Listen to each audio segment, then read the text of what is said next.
Hey everybody, welcome to my weekly messages. I'm Jalela Starr.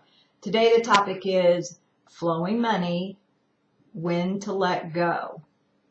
The topic came as a result of a couple of sessions I had this week that, interestingly enough, were about the very same thing that I personally am going through right now.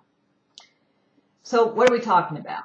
Well, you know how there are times in your life when you're making money, but it never seems to cover everything because something crops up and you just can't seem to build up a reserve. And no matter what you try, so you think, well, maybe I need to get a different job, or maybe I need to get a second job or something like that, or look for another source of income. And even though you want to do those things, they never seem to get off the ground. And a year later, you're still in the same place. You're still kind of running behind the eight ball, trying to keep up with all the money going out, and still not much reserve or none at all. So I wanted to speak to that and what causes that. And because, like I said, it's one that I personally am experiencing too.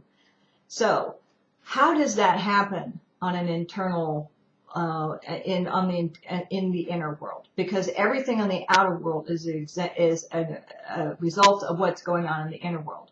Well, one of the things we learn with dealing with energy is that, and money, is that for you to have a reserve, you need to have energy in reserve, life force in reserve. You need to have a bank account of energy in reserve because they have to match up. Physical money has to match up with the amount of energy you have in reserve. So if they're not matching, like I said, what happens is that you will have money come in, but it will be taken away just like that. Notice that. Okay. So how do we identify if we don't have enough money, if we don't have enough energy in reserve, and no matter what we do, we can't seem to get energy in reserve because when we have it, we'll start seeing money flow in like windfalls and less crisis happening so that the money isn't siphoned away by unexpected bills. How do we do that? Well, here's what the guide said to my client.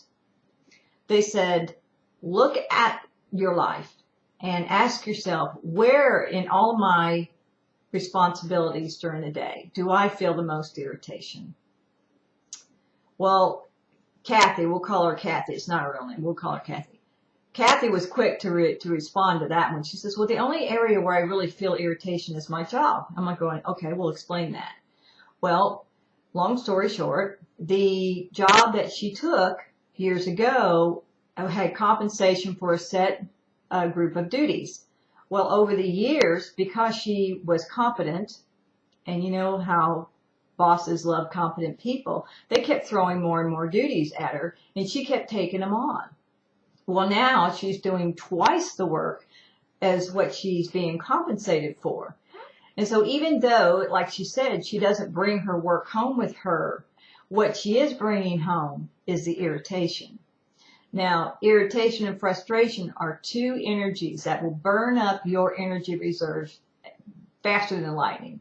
Resentment, bitterness, irritation, frustration. But bitterness and frustration and resentment are the three biggest energy burners. So even though she wasn't bringing her work home, she was bringing the energy of her frustration home. And that was burning up her reserves and causing her to never have enough to build a reserve, a financial reserve.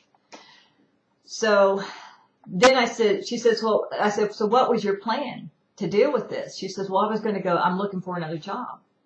I said, okay, you can do that.